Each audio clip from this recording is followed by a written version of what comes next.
Since the November 3rd election took place, Donald Trump has asserted he is the victor. And when the mainstream media called it for Joe Biden, Donald Trump refused. He challenged the results with several lawsuits.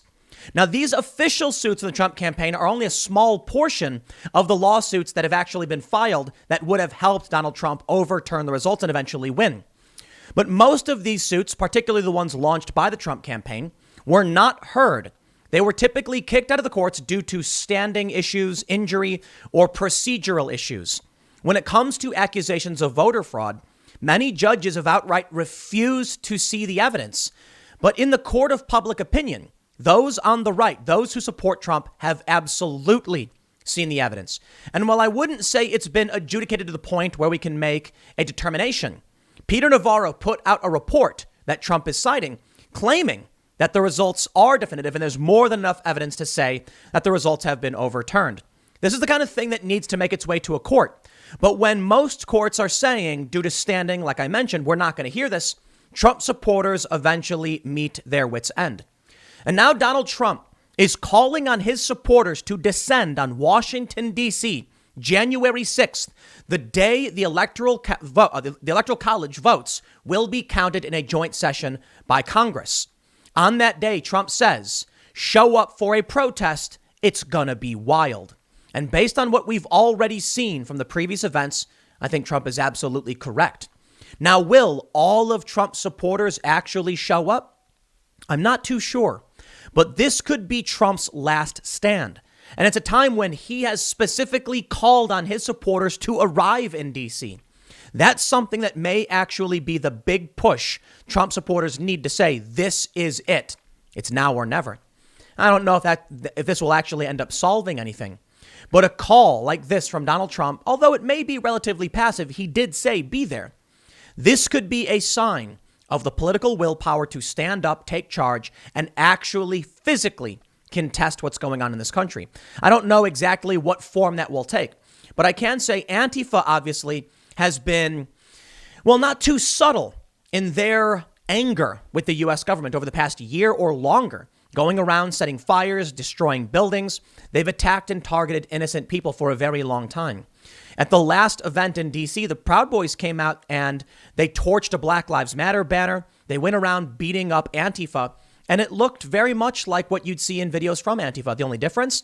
Well, the Proud Boys weren't going around targeting innocent businesses and random people.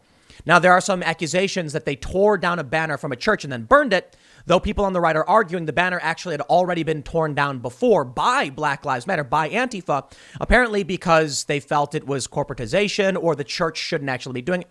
There's obviously going to be accusations on both sides and moral justification. So I'm not going to tell you whether it's right or wrong when both sides are engaging in what I could describe as mutual combat. I could only say this. It's not just the right that's reaching their wits' end. Watching the court say, no, we won't even hear the evidence in Nevada, in Georgia, seeing what they believe to be definitive evidence just get ignored. Well, these people are going to snap. The mainstream media obviously is saying it's all wrong. It's fake news. It's not true. And Trump is pushing it. But on the left, people are fed up with the lockdowns.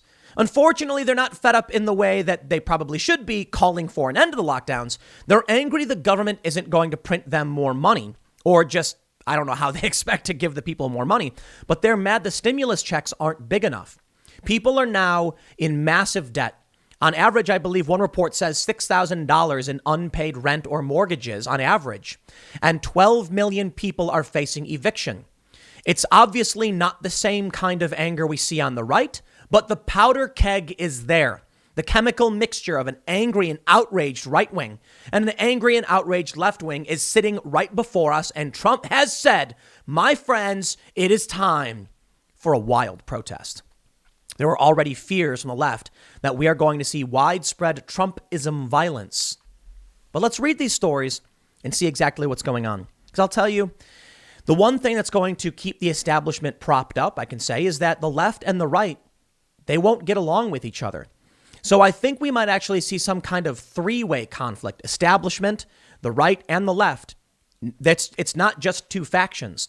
The right is clearly upset with the Democratic establishment, but so is the left. But the left and the right don't like each other either. So I think for the most part, the left and the right might be targeting the establishment and the political machine.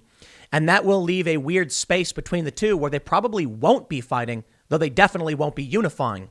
This is the big threat to the political establishment right now, coming from both fronts, left and right. And we can only guess as to how it will play out. But let's get started with Trump's call for people to take physical action. Before we do, head over to timcast.com/donate if you'd like to support my work. There are many ways you can give. Got a P.O. box. You want to send me some stuff. But the best thing you can do, obviously, share this video.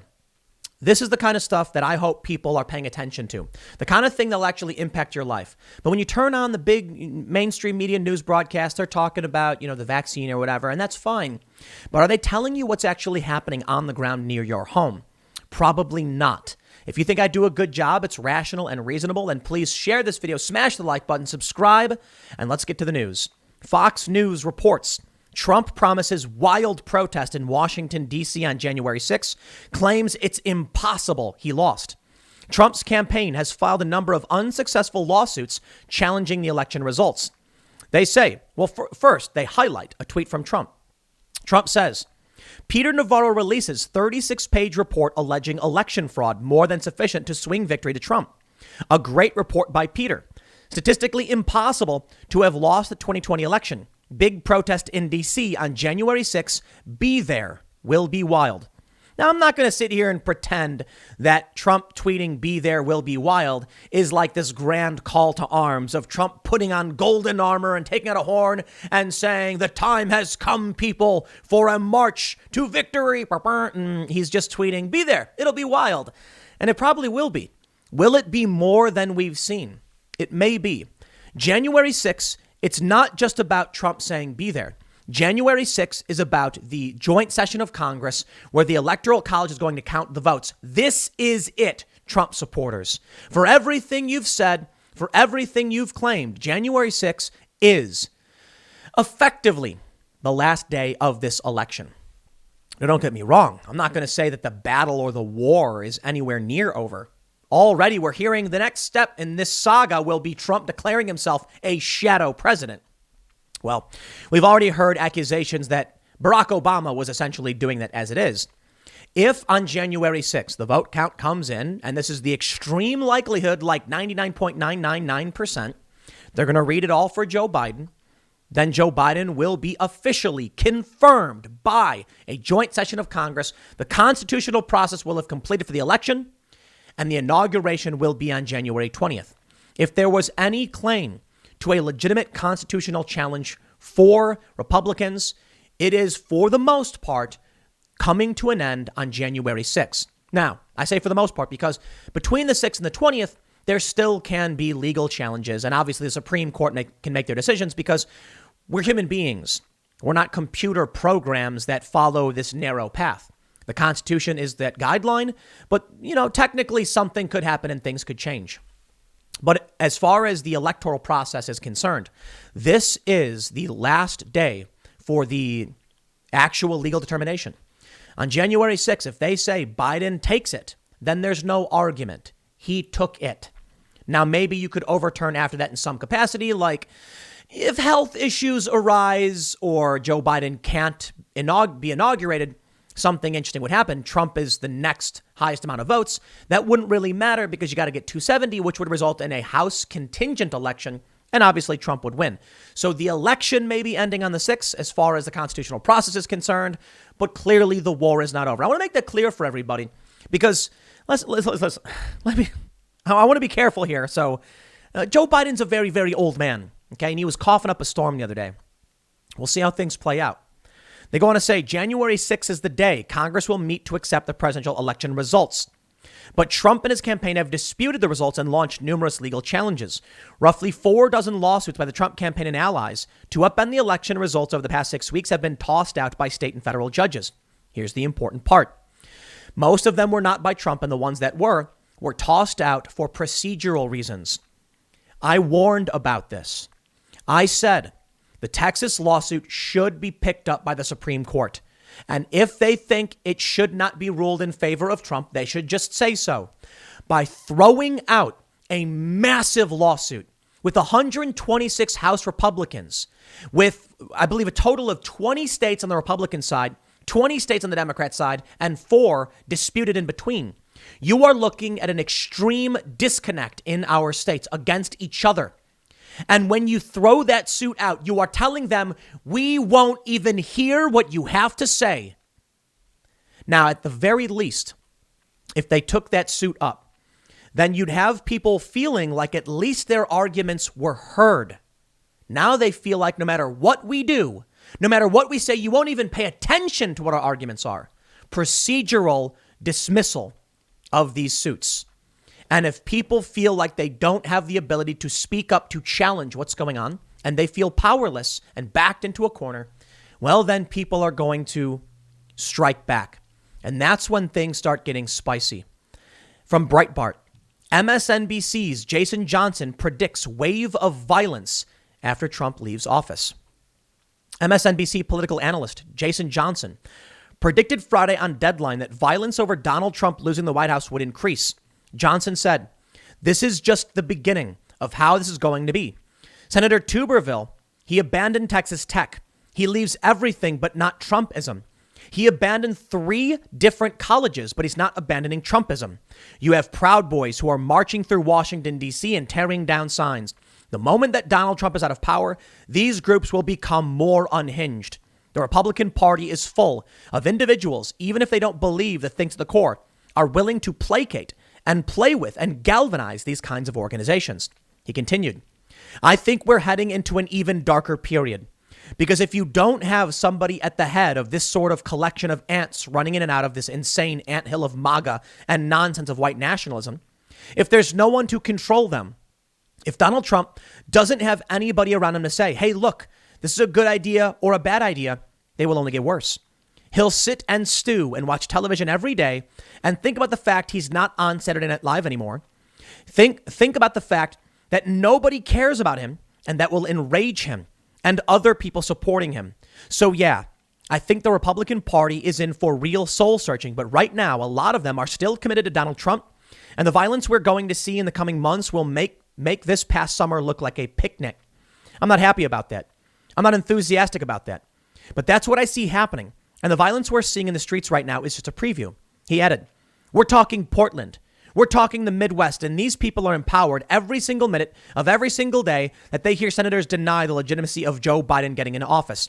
They're not being crushed down. They are being empowered. Look at the 2 people running for the January 5th runoff. They are encouraging this kind of behavior. This is not the end. It is the beginning. And that, my friends, is why there is a strike right down the middle of this country, a fissure splitting us into 2 distinct universes. One, where for years, with impunity, far leftists and Antifa who have rejected the legitimacy of Trump beat people, bashed them over the head. And in a couple instances, we have dead people. It has happened. And there has been conflict and clashes between the 2 different factions. But to see MSNBC claim it's the Proud Boys, they're the ones being emboldened after one night where they went around in DC. But for years, I've watched the videos of Antifa. For years, I have been on the ground witnessing them beating people, knocking elderly people to the ground, setting their hats on fire, brutally beating these people. There is no uniting these 2 groups, and there is nothing but anger and rage between them. If Donald Trump is out of power, they say, whether it's January 6th or the months after, they expect violence. I will tell you one thing. The big difference between Antifa and the Proud Boys that morons like these individuals on MSNBC don't understand is that the Proud Boys don't do things at random. They actually are more centralized and hierarchical, unlike Antifa. Antifa's violence is hard to control, random violent anger. The Proud Boys and other right-wing groups and militias take specific action for specific reasons. The violence we will see coming after Donald Trump leaves, it's not going to be Proud Boys going rabble down the street. A little bit, sure. The increase in violence is going to be controlled and strategic violence from groups who are looking to gain certain things to accomplish certain goals. I'll give you an example. In Portland, we see the autonomous zones. Groups surround a few blocks, take it over, put up barricades and booby traps. What's their goal? Some kind of nebulous autonomy and anti-eviction. In a small town called Mossy Brook, where the mayor said we will not be engaging in this lockdown, their goal was very simple. They're just going to keep their businesses open. There was no hard occupation. It was just them saying, we defy. And Patriot Prayer showed up to support them. I believe the violence you will end up seeing is more likely going to be right-wing groups setting up checkpoints around their counties or small towns saying, we do not recognize the mandates from an illegitimate president. And if violence ends up actually breaking out from this, that will be the root of it. Some federal law enforcement officer or CDC official saying we must quarantine. They're already reporting a new strain of COVID in the UK, 70% more infectious. Time to lock down. Christmas is canceled. How many small towns are going to say Christmas is not canceled? How many small towns are going to call up any able-bodied man to defend their homes? And then how many of these towns might get choked out when the roads get shut down by federal authorities? That's the kind of thing you should be worried about from the right. Not to say it'll actually happen, but that's what the right would be more likely to do. I mean, we're talking about actual veterans with actual skills who were trained by this government and fought in the Middle East and know exactly how to do these jobs. The funny thing is, I've seen comments from these Trump supporters, especially as they're mocking and insulting me, mind you, saying that while I may be a coward, I certainly don't think that's the case, but they say they're not. They have dealt with, as veterans, actual combat in the deserts of the Middle East. And they would love, they say, to be walking down the street of American cities, grabbing Taco Bell on the way home after the conflict. I don't think it'll be that pristine or pretty that you could actually do that to a certain degree. But they're more than anxious to post online. They are ready, willing, and able. Now, what about the left? What's going on with the left? Well, they're certainly ready to burst. So we may see mass destabilization in major cities because the far left is ready to snap. Kind of ignorantly unaware that the Democratic governor's lockdowns have destroyed everything. For some reason, they still support it. They're just angry they're not being given money. Take a look at this story from The Independent. Mass eviction fears as 12 million will owe $6,000 in unpaid rent and bills by January. The tidal wave is coming, says lawyer Charlie Herrick from December 9th, about 10 days ago. And he's right. Mass evictions in these cities and other places, but mainly centralized in these cities where there's very dense urban population. What do you think these people are going to do? Do you think they'll cease to exist? Do you think they'll be like, oh no, I couldn't pay my rent, and then just vanish into thin air? Kind of like Back to the Future? No, they're going to say, I can't pay my rent, and it's your fault, to the governors, to the mayors, to the police chiefs. And they'll go out and they'll riot. And when that happens, and these other right-wing groups are saying, y'all locked down, we got nothing to do with it. Do you think the right-wing groups are then going to come out in defense of the police in New York City after these police broke their oath to the Constitution and destroyed the lives of innocent working-class individuals? I don't think so. It's at a point like that you truly see what some kind of civil war or conflict will be. The ignorant say, there's not going to be a Mason-Dixon line like Bill Maher said. The Mason-Dixon line would go through Nana's kitchen. Okay, Bill, perhaps you should read about actual civil conflict, fourth and fifth generational warfare, and what's actually going on instead of just phoning it in. Because I'll tell you what you might see. You're not going to see Antifa storming into Mossy Brook, Washington. Why? They don't live there. They don't know the people there, and they're not going to be fighting over what is there. And why would the residents of Mossy Brook storm into Portland? They don't know who, they're not concerned about the resources there or Amazon or anything like that. They don't care about the autonomous zone.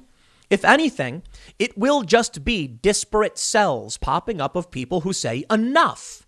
You are not legitimate to me. I made this tweet. The left, the establishment Democrat left were like, look at this guy and his hot takes.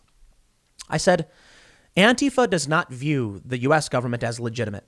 What happens when you add 74 million people to that number? It's not going to be a massive pro-Trump army marching in the streets wearing American flags and taking orders from Trump. It's going to be disparate cells of different militias, different right-wing groups, and they're going to say, leave me alone. Well, that's the start of it, at least. I don't know where it goes after that or if it'll even get to that point. But if Trump really does refuse to back down at every turn, then what could possibly happen? Okay, let's play normalcy bias. Let's just talk about normalcy. Maybe it's all bluster. It's just Trump is saying stuff and his supporters are saying, oh, yeah, and then really they're just going to go home and do nothing. Maybe. I kind of have that normalcy bias. And I thought to myself, there's optimism bias and normalcy bias. Normalcy bias is it can't happen here. Optimism bias is very, very similar, but where you just assume only the good things are likely to happen. In which case I'm like, everything's going to be fine, optimism, and it can't happen here, normalcy. But let me ask you, if that was the case, are we in a normal period right now? No. The economy has been shut down. The Constitution is being used as toilet paper by the Democratic governors in multiple states. So no, there's no normalcy and nothing to be optimistic about. Even though they're saying we have multiple vaccines on the horizon and 100,000+ have already been vaccinated, they're still saying we don't know how effective it will be at preventing the transmission of COVID and if it's going to stop people from getting it. People's property has been taken from them. Their pursuit of happiness has been crushed. Their rights as citizens thrown in the gutter as the Constitution is being used as toilet paper. And their actual lives are at risk. This is a recipe for revolution. So call it civil war. Call it what you want. Call it Donald Trump saying, hey, everybody, come on down to a January 6th protest. Gonna be wild when they count the votes. Again, it could all be bluster, boastfulness, braggart saying, I'm tough, I'll fight, I'll do what I gotta do. I really don't think so. Listen, you have a Second Amendment right to bear arms, right? But clearly, we had a story my buddy Luke was telling me about the other day where a woman in New York City who has airsoft guns was charged with having having illegal firearms because they resemble firearms. That's it. She didn't even have real guns, and they're giving her they're trying to give her 25 years in prison. Your constitutional rights have been trampled all over in many of these places for a long time. And there's a quote that I'll paraphrase Thomas Sowell, something to the effect of, the Constitution defends you, but only if you defend the Constitution. And right now, in New York, it's not being defended. For a while I've said the system was working. The courts have worked. The Supreme Court has ruled and defended religious liberties and the right to worship. I believe it was Gorsuch who said, in no reality are you allowed to have nail salons open, but churches shut down. The First Amendment guarantees your right to gather and worship. Yet Cuomo in New York says, I don't care. He recently banned hate symbols being sold or displayed on state property. A clear violation of First Amendment rights. And he said, yeah, well, it probably does violate the Constitution. We'll figure it out. And here we are. We're at a point where left and the right clearly don't like each other, but for different reasons are ready to burn it all to the ground, figuratively and kind of in a scary way, literally. The left is saying $600 is not enough. And we're seeing today, general strike is trending. Now listen, general strike. What does that even mean right now? The left is calling for a general strike, okay? Which basically means everybody stop working, right? In normal circumstances, a general strike can be effective. The economy grinds to a halt. There's no tax revenue. And it creates a serious problem for the elites, both political and business elites. And just general, elites, wealthy families, etc. But right now, nobody's working. A general strike doesn't do anything. But at least it shows the left is getting angry and they're already the ones who want to be violent. So now they're organizing as well. And you mix it all up into a nice little pot, stir it all up. And what do you get? You get chaos. I saw this. It was also trending. December 18th, 5:36 p.m. from Ann Telnius. All the Republican rats from the Washington Post. All of the state attorneys general and U.S. Congress members who collaborated with President Trump in his attempt to subvert the Constitution and stay in office. This is what makes Republicans say enough. Not all the Republican politicians, just these ones and the Trump supporters. There's a story from Newsweek I covered earlier that said the Republican Party, it's Trump. Trump is the one who gets the donations, not the Republicans. So we've talked about a MAGA party or a Patriot party or some kind of party for Donald Trump. It's it. The Republicans, they're done. Mitch McConnell, Republicans don't like him. for the most part. Trump supporters who are making up the dominant Republican faction, 90+%, are giving their money to Trump, not the Republicans. Without him, the Republicans have nothing. In the Washington Post, they show all of these people as rats with their names near them, the different states they're from, their names, the representatives, David LaHood, Rep. Tim Walberg, all drawn as rats. It actually is just a bunch of different rats with their names next to them. You have Rep. Matt Gaetz, he's got a cool little haircut, and you got Rep. Louis Gohmert, he's got a long, broken nose, I guess. And that's it. It's just a bunch of picture of rats. But this is the kind of dehumanization that results in actual civil war. Between who? The Washington Post represents Amazon, Jeff Bezos, the corporate elites, the banksters, and the Democratic Party. It doesn't represent the progressive populist left. The progressive populist left makes up just shy of half of the Democratic base. I don't think they care all that much about this, but there is an overlap between the progressive left and the establishment Democrat left. With things like the Young Turks, for instance, they overlap very well between the two and act as a kind of pseudo false progressivism. You want to talk about who's actually a populist progressive, you look at someone like Jimmy Dore. See, Jimmy Dore and I can agree on most of the important issues and then disagree on solving the problem. Jimmy Dore would say Medicare for all. I would argue I don't know if it's economically feasible right now, and he'd probably call me an enlightened centrist, but we would agree with the main problem of the wealthy establishment elites siphoning off the wealth of the working class people. We would sit down and agree we need to fight for the people to protect their rights and their ability to support themselves. And be it a stimulus package or ending the lockdown, something must be done to save these families. I believe Jimmy would probably be more in favor of a stimulus package, and I'd be more in favor of ending the lockdown, but kind of a little bit of both. I think there's room for some kind of stimulus. My fear is hyperinflation and the mass printing of money. That's the kind of actual populist alignment we should be seeing. We're not right now, but maybe we will. MSNBC is terrified about what happens after Trump leaves. Why? It won't just be angry right-wingers. It's going to be the populists in general all saying F the establishment. Joe Biden will likely be the most despised president in American history. He's going to be considered weak and feckless, much like James Buchanan just before the Civil War. But also you have 40 to 50% of the Democratic Party, the progressives, who don't want Biden, but they thought he was better than Trump. And you've got almost every single Republican who doesn't like Joe Biden because he's the crony establishment capitalist, Well, no, that's the left. Sorry. He's the crony establishment corporatist is what I meant to say. He doesn't represent true capitalism and free markets. He represents crony capitalism. And to the left, he still represents capitalism. But in the end, you may actually see something like we saw before with Antifa and the Boogaloo Boys shaking hands. In a famous viral video, I believe it was Ford Fisher who filmed it, journalist. You see one Antifa guy shake the hand of a Boogaloo Boy saying, "You stood with us today and we thank you for that." The Boogaloo Boy said, "We agree, we're anarchists and we don't like the government either." Antifa says, "Okay."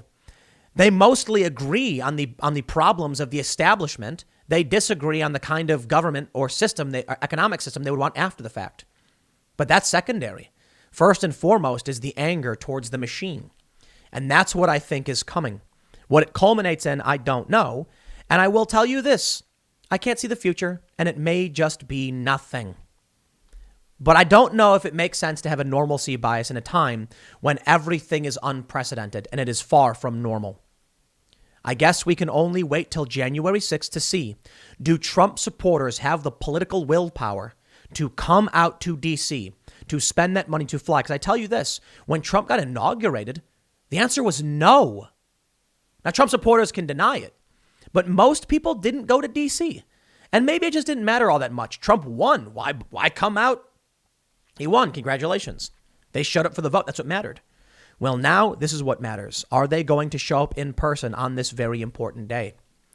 We'll see. The next segment is coming up tomorrow at 10 a.m. over at youtube.com/TimCastNews. Thanks for hanging out, and I will see you all then.